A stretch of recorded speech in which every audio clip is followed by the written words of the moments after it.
Saya dah pakai tudung ni memang sangat-sangat cantik.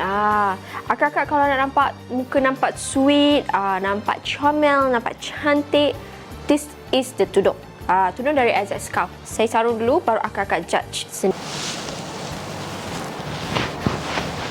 Kemaskan bahagian awning, lipat bahagian kanan dan bahagian kiri juga.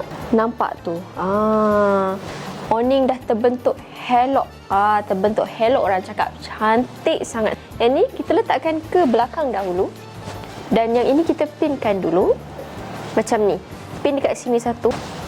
Dan kemaskan bahagian sini. Yang ni bawakan ke depan balik. Tarik macam ni. Dan pinkan ke tepi macam tu. Pinkan satu dekat sini supaya dia tak bergerak dan tak jatuh. Nampak tu.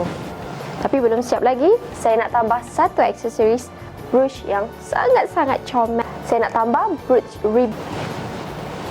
Tengok tu, ya Allah, comelnya nampak tu. Kan? Nampak. Dah siap. Sangat-sangat simple, ya Allah. Tengok bahagian belakang. Dan ini bahagian depan. Sangat-sangat mudah untuk akak pakai. Cepat dan nampak kelas sangat. Tengok ni. Corak dia hanya ada di AZ Scarf. Kalau terlambat, stok ni kita dah tak repeat, okey? Cepat klik button dekat bawah sebelum stok kita habis. Bye.